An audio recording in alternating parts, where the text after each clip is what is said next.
Hello friends, स्वागत है आप सभी का एक और नए वीडियो में। एंड हमारे व्यूवर से मैं सॉरी कहता हूं कि मैं जरा सा वीडियो लेट बना रहा हूं वोकेशनल कोर्सेज पे, बट वीडियो बना दे रहा हूं आपके डिमांड के कारण। ऐसे जरूरत नहीं पड़ती थी, बट आपके डिमांड के अकॉर्डिंग बना रहा हूं, क्योंकि कमेंट सेक्शन में डिमांड आ रहे थे कि वोकेशनल कोर्सेज में कैसे अप्लाई करना है। किसी स्टूडेंट ने यूँ तो रिक्वेस्ट नहीं किया, तो फिर जरा सा प्रॉब्लम है, लेकिन मैं अपने सारे डिटेल्स के सपोर्ट से बना रहा हूँ।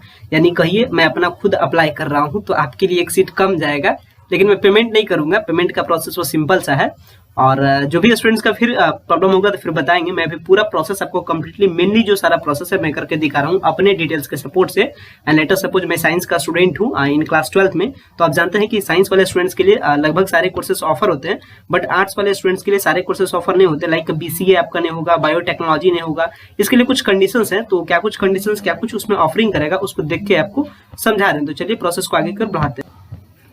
एंड जो पाटलिपुत्र यूनिवर्सिटी ने जो नोटिस दिया था वोकेशनल कोर्स में, उसकी शुरुआत करके ही पूरा प्रोसेस को स्टार्ट करेंगे। ऑनलाइन का पूरा प्रोसेस आपको दिखाएंगे, लेकिन जरा सा उस नोटिस के बारे में डिस्कशन कर लेते हैं, क्योंकि एक्चुअली बहुत सारे स्टूडेंट्स के, हमारे बहुत सारे व्यूअर्स के कंफ्यूजन है कि आखिर इसमें कौन कौन से स्टूडेंट्स बेनिफिट ले सकते हैं। तो बेनिफिट कौन कौन ले सकते हैं नोटिस के साथ आपको समझा देते हैं। फिर से कई सारे वीडियोज में मैंने अपने पहले वीडियोज में बता दिया हूँ, फिर भी समझा देते हैं आपको। पहले मैं प्रोसेस के बारे में बताता हूँ। ये प्रोसेस आपको 27 से यानी आज से लेकर 30/10 तक चलेगी। ये पूरा प्रोसेस ऑनलाइन चलेगा, आपको घर बैठे या फिर किसी कैफे के सपोर्ट से करना है, या फिर आपको सपोर्ट की भी जरूरत नहीं पड़ेगी। अगर आप मेरा सारा वीडियोस को प्रॉपर दम पूरा एंड तक और एक एक करके हर कंफ्यूजन को अगर क्लियर कर लेते हैं, तो अगर कोई कंफ्यूजन होता है तो टेलीग्राम चैनल पे जुड़िए, वहां आपके कंफ्यूजन को दूर करने की पूरी कोशिश की जा रही है। आप वीडियो के कमेंट में कमेंट कीजिए, हम आपके कमेंट्स का जवाब देते हैं। तो इसमें बताया जा रहा है कि वैसे स्टूडेंट्स को बेनिफिट मिलेगा। पहले इसमें दो कंडीशन, इसमें जो कंडीशन है, दो कंडीशन देखिए, मैं दोनों कंडीशन को पहले बताता हूँ। एक है registered students, that is simply आप रखिए कि एक रजिस्टर्ड स्टूडेंट्स को मैं R से लिख रहा हूँ, एंड एक नॉन रजिस्टर्ड को हम लोग N से लिख रहे हैं। एंड फिर पूरे प्रोसेस को आपको बता रहे हैं, सही से समझिएगा। एंड फिर जो भी प्रॉब्लम होगा तो बताइएगा जरूर। लेटर सपोज कि एक है हमारे पास रजिस्टर्ड, तो रजिस्टर्ड के लिए भी बेनिफिट है। रजिस्टर्ड वालों के लिए, रजिस्टर्ड वाले भी अप्लाई कर सकते हैं, एंड प्लस जो नॉन रजिस्टर्ड है, नॉन रजिस्टर्ड वाले भी अप्लाई कर सकते हैं। तो दोनों के लिए सोचना नहीं है। अब रजिस्टर्ड एंड नॉन रजिस्टर्ड के लिए क्या कंडीशन काम करता है, कंडीशन हमको बताते हैं।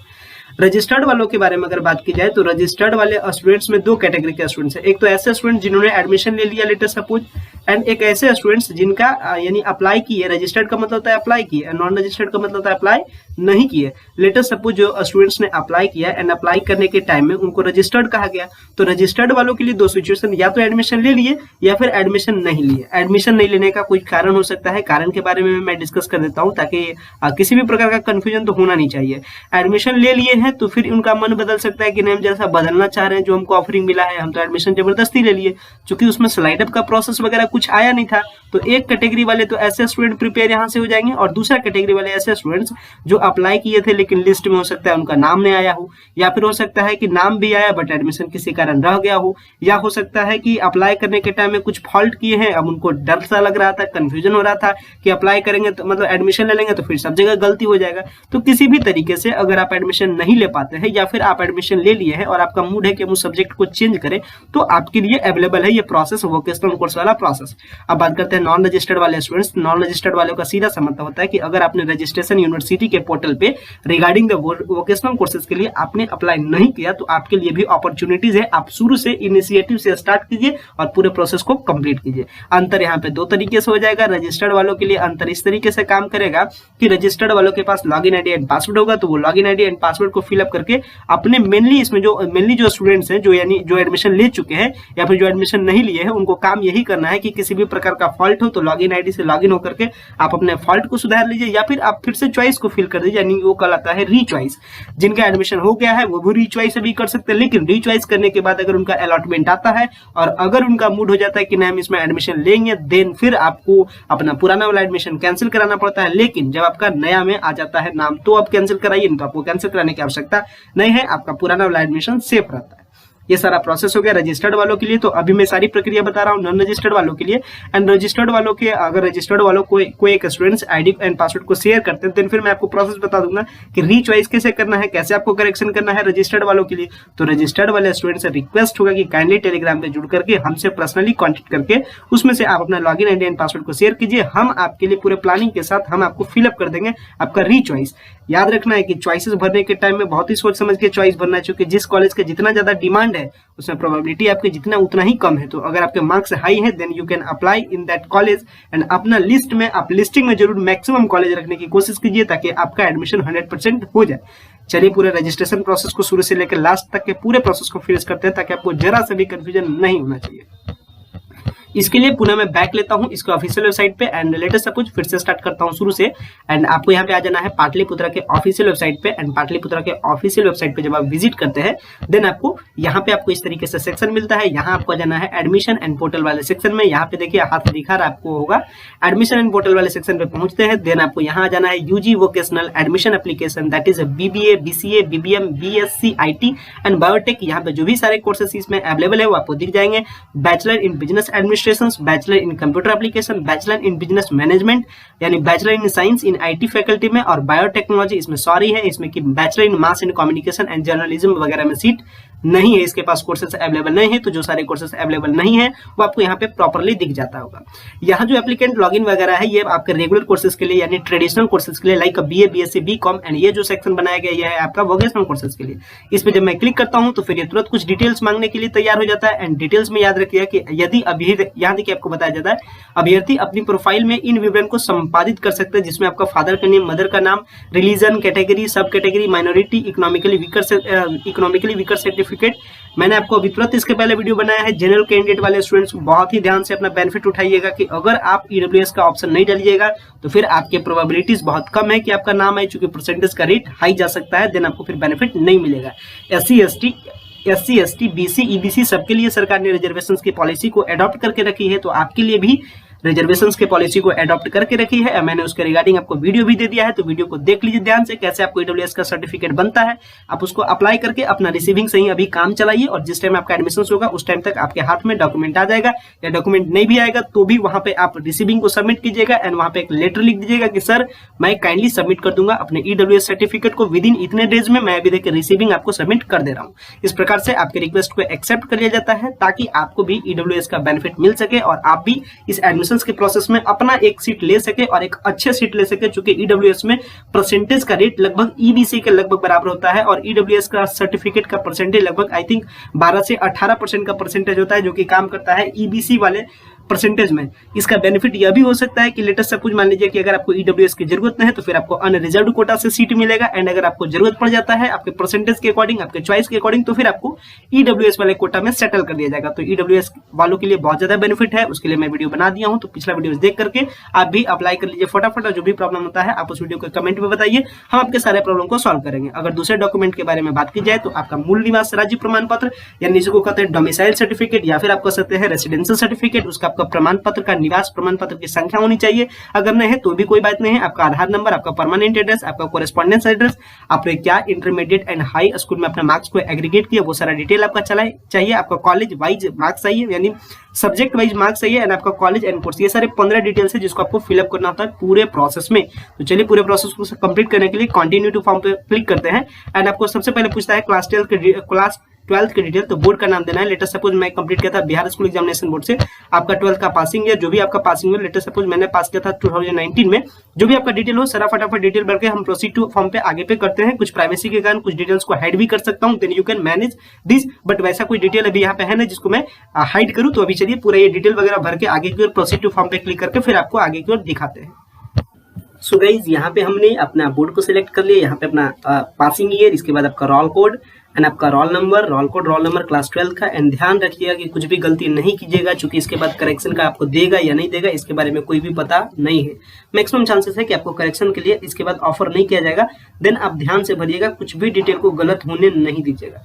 इसके बाद चलिए प्रोसीड टू फॉर्म वाले सेक्शन पे क्लिक करते हैं। जब हम प्रोसीड टू फॉर्म वाले सेक्शन पे क्लिक करते हैं तो फिर से हमारा जो यूजर नेम है, यूजर नेम हमारा जनरेट हो जाएगा। अभी ध्यान रखिएगा सारा प्रोसेस कंप्लीट करने के बाद, यानी आपको यहाँ पे एक बार कंफर्म कर लीजिएगा, यहाँ पे आपसे आ रहा है detail, please reverify your details and like your passing year, आपका रोल नंबर, आपका ध्यान से देखिएगा रोल नंबर रोल कट के बीच में डैश होता है, देन आपको प्रॉब्लम यहाँ पे नहीं है। यहाँ जो आगे का आपको दिख रहा है 17006 आपका रोल कोड है एंड 19010357 ये आपका रोल नंबर है। एंड इसके बाद आपको क्या करना है, यस प्रोसीड टू फॉर्म वाले सेक्शन पे क्लिक करना है। आपका कैंडिडेट का नेम, आपका फादर के नेम, आपका मदर का नेम, आपका जेंडर, आपका रिलीजन, आपका कैटेगरी, आपका सब कैटेगरी एंड फिर आपका डोमिसाइल सर्टिफिकेट। अगर आपके पास डोमिसाइल सर्टिफिकेट है देन आपको मस्ट इसमें फिल करना है आपको इसका निवास प्रमाण पत्र संख्या, नहीं है तो कोई बात नहीं, अपना एड्रेस और फिर आपका कुछ डिटेल्स वगैरह। चलिए फटाफट सारे डिटेल्स को अपलोड करके आगे की ओर आपको बढ़ाते हैं। तो ये सारे डिटेल्स आपको स्किप करते हैं, ये सर नॉर्मल है। लेटर सपोज कि कैंडिडेट है, जो डिटेल्स बताने का इंपॉर्टेंट है उसको मैं बताता हूं, बाकी सारे डिटेल भर के मैं आगे बढ़ूंगा। तो कैंडिडेट का नेम वगैरह आपको कुछ प्रॉब्लम नहीं है, आपको क्या करना है, डेट ऑफ बर्थ आपको ध्यान रखना है। डेट ऑफ बर्थ आपको कैलेंडर से चूज करना है सही से, गलती कभी भी किसी भी प्रकार का नहीं होने दीजिए। मैं बार बार आपसे बता रहा हूँ कि गलती हो जाएगा तो फिर आप हमें बताइएगा नहीं कि गलती हो गया, इसलिए पहले पूरा इन तक देख लीजिए, इसके बाद भरिएगा। आपका जेंडर जो भी हो जेंडर भरिएगा, आपका रिलीजन जो भी हो, हिंदू मुस्लिम क्रिश्चियन जो भी हो भर दीजिए, आपका कैटेगरी जो भी हो, जनरल वगैरह जो भी हो, लेटर सपोज जनरल यहाँ पे है। इसके बाद आपका सब कैटेगरी में यहाँ पे आता है। सब कैटेगरी में आप अगर आप गर्ल्स हो तो गर्ल्स का बेनिफिट जरूर लीजिएगा। एंड आप इसको क्या करना है, गर्ल्स को इसमें फिलअप कर देना है, सिलेक्ट कर लीजिएगा गर्ल्स वाले सेक्शन को, या फिर नॉट एप्लीकेबल जो भी रहे। यहाँ लेटर सपोज चूंकि मैं यहाँ पे मेल हूँ तो गर्ल्स में सिलेक्ट नहीं कर सकता, नॉट एप्लीकेबल वाले सेक्शन को क्लिक कर लिया। ईडब्ल्यूएस का बेनिफिट मस्ट आप लीजिएगा। जैसे मैं यहाँ पे ईडब्ल्यूएस के लिए तुरंत अप्लाई किया था तो मैं ईडब्ल्यूएस सर्टिफिकेट का बेनिफिट जरूर लूंगा। इसके बाद कुछ नॉर्मल डिटेल है। नॉर्मल डिटेल में आपका क्या है, आपका है डोमिसाइल सर्टिफिकेट। लेटर सपोज आप कहाँ के डोमिसाइल है, लेटर सपोज मैं यहाँ पे बिहार का हूँ तो बिहार मैंने दे दिया। आपके पास इसका प्रमाण पत्र संख्या है तो भरिए, नहीं भरिए तो कोई भी प्रॉब्लम नहीं। आधार नंबर आपके पास मस्ट है। इसके बाद अगर आपके पास है या नो में जवाब दीजिए, एंड अगर आपके पास है तो आप यहाँ के आधार नंबर को जरूर भर के आगे की ओर प्रोसीड कीजिए। एंड प्रोसीड करने के बाद फिर आपको क्या करना है, यहाँ पे अपना पूरा कंप्लीट डिटेल्स देना है, यानी आपका एड्रेस का डिटेल देना है। एंड एड्रेस डिटेल देने के बाद यहाँ पे आपको एजुकेशन डिटेल देना है। एंड एजुकेशन डिटेल पे जो सारा डिटेल है, चलिए एजुकेशन डिटेल भी आपको फिलअप करने का प्रोसेस बताएं। यहाँ आपको पासिंग ईयर ध्यान रखना है, क्लास 10th के बारे में पूछा जाता है। मैं क्लास 10th 2017 में क्लियर किया। इसके बाद बोर्ड मेरा सीबीएसई था, जो भी रहे आप बोर्ड दे दीजिए। Roll code and roll number के बीच में यहाँ देखिए दिखा रहा आपको डैश देना है, तो चलिए डैश देकर के roll code and roll number को फिलअप करके फिर आगे के प्रोसेस को हम आपको बताते हैं। एंड रोल कोड हमारा जो भी रहे आपका क्लास 10 का, आप उसे रोल कोड सही से दीजिएगा। रोल कोड का मतलब उस टाइम होता है स्कूल कोड, तो आप परेशान होइएगा। आप जो भी रहे जनरली आप परेशान हो जाइएगा सीबीएसई के अगर आप स्टूडेंट रहिएगा तो आप ध्यान रखिएगा कि रोल कोड आपका स्कूल कोड ही होता है। एंड फिर जो भी आपका रोल नंबर है रोल नंबर फिलअप कीजिएगा। इसके बाद मैक्सिमम मार्क जो होता है 500 का एग्जाम होता था। एंड मेरे इस टाइम में 10 सीजीपी का सिस्टम था, यानी सीजीपी का सिस्टम था। एंड उस टाइम आप 95% को कैलकुलेट करके आप उसे रखिएगा। लेटर सपोज मैं यहाँ पे 475 नंबर भर देता हूँ। एंड आप यहाँ पे कुछ भी भर सकते हैं, लेकिन आप ध्यान रखिएगा कि ज्यादा आपको नहीं भरना है। एंड आपको अगर क्लास 12 के बारे में बात कीजिए तो जो भी आपका मार्क्स है आप उसे भर दीजिएगा। एंड मेरा मार्क्स 402 नंबर था, तो जो भी रहे आप उसे फिलअप करके आगे बढ़िएगा। एंड फिर आपका आपने अगर इसमें आपसे पूछ रहा है कि क्या आपने मैथमेटिक्स स्टडीज किया इंटरमीडिएट में, यस या नो में, तो मैंने किया था, तो इस पे आप यस पे भर दीजिएगा। इसके बाद आपको क्या करना है, आपका फोटो अपलोड करना है, मैक्सिमम 20 KB से कम होना चाहिए। एंड सिग्नेचर भी आपका 20 KB से कम होना चाहिए। इसके बाद आपको एग्री करके कैप्चा करके एप्लीकेशन को सबमिट करना है। चलिए सबमिट करते हैं और फिर आगे आपको दिखाते हैं। सो फ्रेंड्स, हमने सारे डिटेल्स को भर दिया, अपना फोटो सिग्नेचर वगैरह हर चीज भर दिया। इसके बाद क्या करना है, आपको कैप्चा फिलअप करना है। एंड कैप्चा फिलअप करने के बाद अगर आपको देखेंगे कैप्चा में कुछ प्रॉब्लम हो तो आप कैप्चा को रीसेट कर सकते हैं। रीसेट करने के लिए यहाँ वाले बटन पे देख लीजिएगा। चूंकि अगर आपका कैप्चा रीसेट हो जाता है, मतलब कैप्चा अगर आपसे मिस्टेक हो जाता है, फिर आपको सारा डिटेल भरने का प्रॉब्लम वगैरह हो जाता है, देन आप इसको करके आपको क्या करना है, सेव एप्लीकेशन सेक्शन पे क्लिक करना है। जैसा ही आप सेव करते हैं देन आपका एक लॉगिन आईडी जनरेट हो जाता है। एंड आपका पासवर्ड आपके मोबाइल नंबर पे चला जाता है और ईमेल पे चला जाता है। मैं यहाँ के क्या करता हूँ, इस लॉगिन आईडी को आपको कॉपी कर लेता हूँ और ध्यान रखिएगा इसमें यू करके रहेगा। एंड आपको क्लिक है तो लॉगिन एंड कंटिन्यू पे बटन पे क्लिक करता हूँ। जैसे आप कंटिन्यू बटन पे क्लिक करते हैं, यहाँ आपका ऊपर में नाम दिखा देगा कि आपका नाम क्या है। एंड नाम के अकॉर्डिंग चूंकि मेरा पासवर्ड वगैरह ऑलरेडी सेट था इसमें, तो लॉगिन करने के टाइम में अभी आपसे पासवर्ड नहीं लेता है। यहाँ आपको दिखा देता है अंडर ग्रेजुएट कोर्सेज के लिए आप अप्लाई कर रहे हैं। एंड यहाँ आपको जो प्रोफाइल अपडेट करना है, फिर आपको प्रोफाइल अपडेट वाले सेक्शन पे आकर के, यानी अभी मैंने आपको सिग्नेचर वगैरह सब चीज अपलोड कर दिया था। इसके बाद हमको आ जाना है किस पे, सब्जेक्ट वाइज मार्क्स पे आ जाना है और सब्जेक्ट वाइज मार्क्स जो है उसे हम लोग अपलोड करना है। लेकिन इससे पहले देखिए क्या कर रहा है, कुछ सर्टिफिकेट यानी कुछ जो डॉक्यूमेंट्स वगैरह है, डॉक्यूमेंट्स अपलोड करना है। तो चलिए डॉक्यूमेंट्स अपलोड करके फिर आगे आपको प्रोसेस को दिखाते हैं। यानी क्या करना है, आ जाना है आपको प्रोफाइल अपडेट वाले सेक्शन से, मैंने कर चुका हूँ। अब आ जाना है आपको फोटो एंड सिग्नेचर अपडेट वाले सेक्शन पे। फोटो एंड सिग्नेचर अपलोड है। इसके बाद क्या करना है, आपको जो अपलोड करना है आपका हाई स्कूल का मार्कशीट, आपका इंटरमीडिएट का मार्कशीट। एंड देखिए कैटेगरी का, चूंकि मैंने कैटेगरी को चूज किया तो यहाँ आपको क्या देना है, ईडब्ल्यूएस सर्टिफिकेट देना है। तो रिसीविंग हम दे देंगे, है तो भी ठीक, नहीं है तो भी ठीक, कोई भी बात नहीं है। लेकिन जो आपको एप्लीकेबल लिखा है इसका मतलब आपको मस्ट देना ना देना आप पे डिपेंड है। लेकिन कोशिश कीजिएगा कि जो भी आप कैटेगरी से बिलोंग करते हैं आप उसमें अपना सर्टिफिकेट को जरूर अटैच कीजिएगा। वहीं आपका 10th 12 का डॉक्यूमेंट मस्ट है। माइग्रेशन का डॉक्यूमेंट भी आपके लिए मस्ट है, चूंकि माइग्रेशन का जो भी सर्टिफिकेट नंबर वगैरह हो हर चीज को फिलअप करके ही आगे की ओर प्रोसीड कीजिएगा। तो ध्यान रखिएगा ये सारा डिटेल के बारे में। तो चलिए ये सारा डिटेल्स को अपलोड करके आगे बढ़ते हैं। अपलोड करना प्रोसेस बहुत ही आसान है। डॉक्यूमेंट्स को ध्यान रखिए कि डॉक्यूमेंट्स आप जेपीजी में रखिए, पीडीएफ में रखिए। जेपीजी में आपको डॉक्यूमेंट्स मेनली रखना है एंड फिर आपको अपलोड करना है। तो चलिए अपलोड करके आगे की ओर बताते हैं आपको। एंड प्रॉब्लम हो तो फिर बताइएगा। एक बात जरूर डॉक्यूमेंट अपलोड करने के टाइम में रखिएगा, जो भी आपको डॉक्यूमेंट देना है जेपीजी में देना है एंड आपको 200 केबी से कम देना है। एंड ये आपका सिली मिस्टेक होता है, इसलिए मैं इस चीज को मेंशन कर दे रहा हूं। तो चलिए अपलोड करके अब आगे की ओर आपको दिखाते हैं। एंड एक और प्रॉब्लम होता है आपको कि डॉक्यूमेंट रिसाइज वगैरह करने में प्रॉब्लम होता है। तो क्या कीजिए कि गूगल क्रोम पे लिखिए रिसाइज इमेज एंड यहाँ पे सबसे बेस्ट वेबसाइट है आई लव जो IMG करके है, इस पे आप क्लिक कीजिए एंड जो भी आपका डॉक्यूमेंट है आप इस पे सेलेक्ट करके उसको PDF को जनरेट कीजिए। जैसे लेटेस्ट सपोज मैं जिस डॉक्यूमेंट को करना चाहता हूँ, देखिए मेरा क्लास 10th का है एंड वो आपको 584 केबी का है, तो उसको रिसाइज करना है। तो क्या करेंगे, हम इसमें क्लिक कर देंगे, इसको सेव कर देंगे एंड यहाँ बाई परसेंटेज में आप कीजिएगा एंड बाई परसेंटेज में 50% ही रहने दीजिएगा। इसके बाद आप रीसाइज इमेज वाले बटन पे क्लिक करते हैं, देन आपका डॉक्यूमेंट रीसाइज होकर के डाउनलोड होना स्टार्ट हो जाएगा एंड वो आपका 100% कम डाउनलोड होगा। यानी पहले 584 केबी का था, यहाँ देखिए डाउनलोड होना स्टार्ट होगा, जो कि आपका कम होगा। मान लीजिए कि वो भी यानी जो आपने रिसाइज करने के बाद जो डॉक्यूमेंट डाउनलोड किया वो भी अगर ज्यादा है तो फिर से आप उसको रिसाइज कर दीजिए एंड किसी तरीके से आप उसको 200 केबी से कम में ही अपलोड कीजिएगा।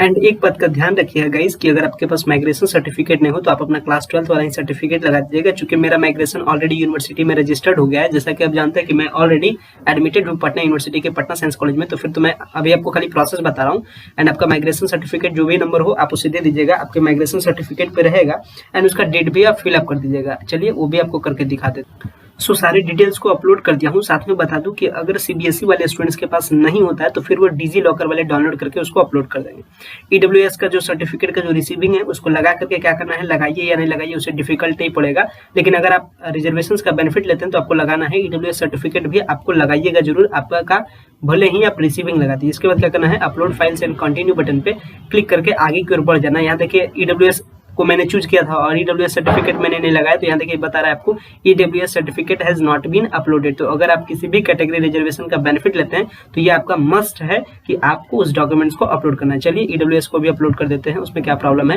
एंड चूंकि हमारे पास है तो फिर उसको अपलोड करने में कोई ज्यादा प्रॉब्लम नहीं। यहाँ देखिए सारा डॉक्यूमेंट्स है, यहाँ EWS वाला है, तो जो भी आपका JPG में रहे याद रखिएगा कि JPG में अपलोड करना है 200 केबी से कम। चलिए इसको भी अपलोड करके आगे बढ़ते हैं। एंड एक पॉइंट और, हो सकता है आपको प्रॉब्लम हो जाए कि डॉक्यूमेंट्स आपके पास जो PDF उसको JPG में बदलने के लिए, तो फिर आपको इसके लिए आपको घबराना नहीं है। आप अपने क्रोम के वेबसाइट पे आके फिर आप लिखिएगा JPG to PDF, इतना खाली लिखिए तो फिर जो मैंने आपको वेबसाइट बताया वो वेबसाइट फिर आ जाएगा। मैं किसी वेबसाइट का प्रचार नहीं कर रहा हूँ बट आपको फॉर्मली बता रहा हूँ। एंड फिर से जो ilovepdf.com है इस पे आप विजिट करके फिर से आप अपने JPG को सिलेक्ट कीजिएगा। इसके बाद आप उसको लेटेस्ट सपोज किसी डॉक्यूमेंट्स को मैं सेलेक्ट कर रहा हूँ एंड लेटेस्ट सपोज कि मैं इस डॉक्यूमेंट को सिलेक्ट कर रहा हूँ। इसके बाद सेलेक्ट करने के बाद आप इसको कन्वर्ट टू PDF कीजिएगा, तो फिर फाइनली ये PDF के फॉर्म में आप इसे डाउनलोड PDF टू हमको JPG करना है तो इसी पोर्टल पे आकर के PDF से JPG भी आप कन्वर्ट कर सकते हैं। चलिए फिर से पिछला पोर्टल पे पहुंच करके EWS सर्टिफिकेट को अपलोड कर रहे हैं। इसके बाद EWS को सर्टिफिकेट को अपलोड करके जैसे ही मैंने किया अपलोड एंड कंटिन्यू पर, तो देखिए यहाँ पे बटन ओपन हो चुका है। यहाँ पे आपसे पूछता है 10+2 में आपका कौन सा स्ट्रीम था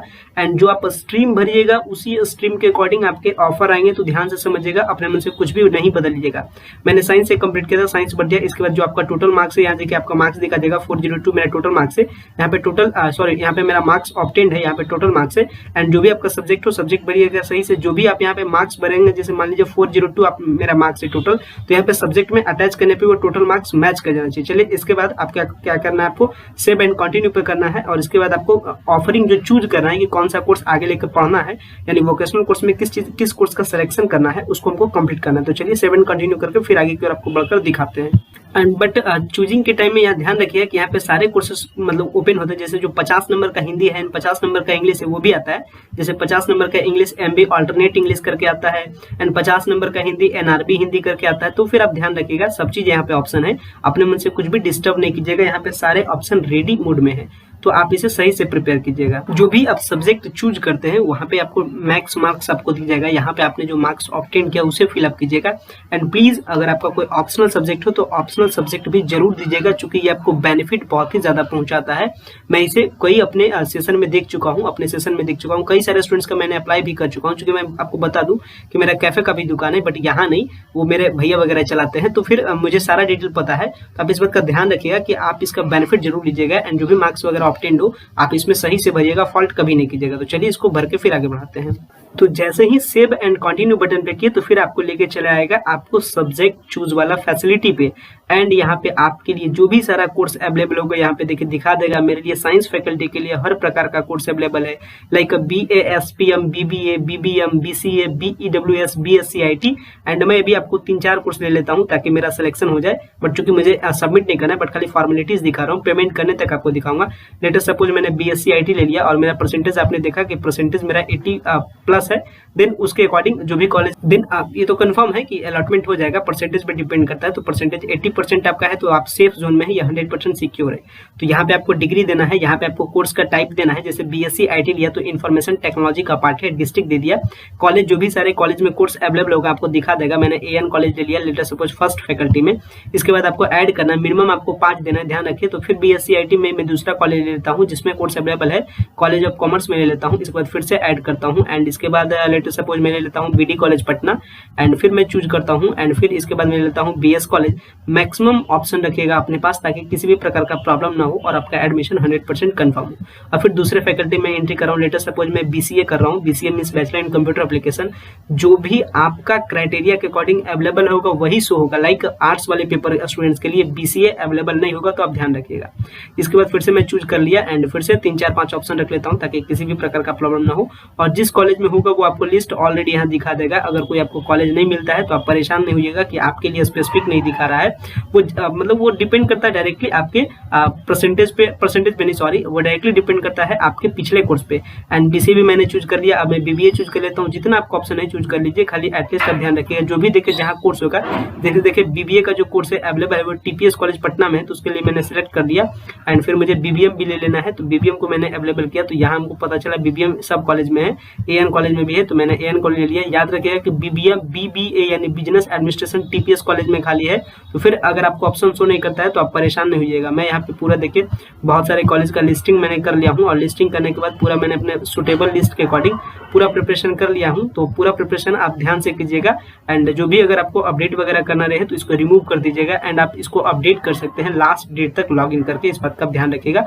बट वन टाइम पेमेंट हो जाएगा तो फिर इसमें प्रॉब्लम हो सकता है, तो आप ध्यान से सोच समझ कर पेमेंट वगैरह कीजिएगा। सारा प्रोसेस सेव हो चुका है। इसके बाद सेव एंड कंटिन्यू बटन पे यानी पेमेंट के लिए हम लोग रीडायरेक्ट हो रहे हैं। एंड पेमेंट में आप यहाँ ध्यान से देख लीजिए, पेमेंट आपका 750 रुपए का लेता है। SC ST के लिए 400 रुपए काफी है। बाकी बॉयज हो या गर्ल्स हो पेमेंट सेव है। पासवर्ड जो भी आपका पासवर्ड मोबाइल पे आया होगा, पासवर्ड भर के आगे की ओर प्रोसीड करें। एंड पासवर्ड भी मेरे भी मोबाइल पे पासवर्ड आया था, तो चलिए पासवर्ड को भर के आगे की ओर हम प्रोसीड करते हैं और दिखाते हैं पेमेंट वाले ऑप्शन में क्या सारे पेमेंट के ऑप्शन आते हैं। तो जो भी मेरा पासवर्ड है देखिए, मैं पासवर्ड को फिलअप कर देता हूँ एंड फिर आगे की ओर प्रोसीड कर रहा हूँ। मैंने पासवर्ड को फिलअप कर दिया।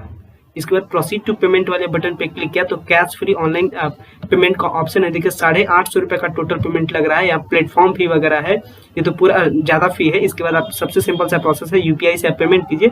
देखिए यहाँ पे पूरा दिखा रहा है कि कैसे कैसे पेमेंट करना है। 16 रुपये 50, 16 रुपये 5 पैसा यहाँ पे प्लेटफॉर्म का चार्ज, 13 रुपये 60 पैसा वगैरह वगैरह सब करके टोटल जो जाके 866 रुपये 5 पैसा होता है। तो इन्हें आपको इतना पेमेंट करना है। पेमेंट करने के बाद यहाँ पे अपना UPI ID डालिए, वेरीफाई एंड पे कीजिए। एंड जैसे ही आप वेरीफाई एंड पे यानी पेमेंट के ऑप्शंस को कंप्लीट करते हैं, देन फिर आपके पास आपका रिसीविंग जनरेट हो जाएगा और इसी रिसीविंग के जरिए से आगे आपका अलॉटमेंट वगैरह आएगा एंड फिर आपका एडमिशन का प्रोसेस कंप्लीट होगा। सो गाइज आशा करते हैं सारा इन्फॉर्मेशन आप सही तरीके से समझ गए होंगे। वीडियो थोड़ा सा लंबा हो गया और वीडियो में जैसा तेज गति से भी बोलना पड़ता है ताकि वीडियो लंबा नहीं हो जाए, बट उसको आप स्लो मोड में देख लीजिएगा अगर ज्यादा आपके लिए तेज लगता है तो। बट मैं नॉर्मल जरूर रखने की कोशिश करूंगा।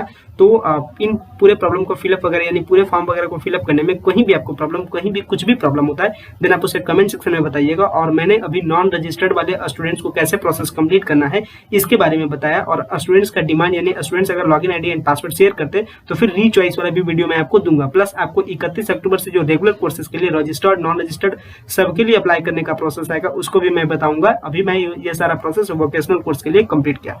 सो गाइज फिर से आपसे रिक्वेस्ट करते हैं कि अगर अभी तक आप चैनल पर नए हो तो चैनल को सब्सक्राइब करना एंड वीडियो को पूरा एंड तक सही से समझे हो या नहीं आप हमें बताना। एंड कहीं भी प्रॉब्लम हो तो फिर आप हमें जरूर बताना। वीडियो देखने के लिए आपका बेहद धन्यवाद। Thanks for watching this video.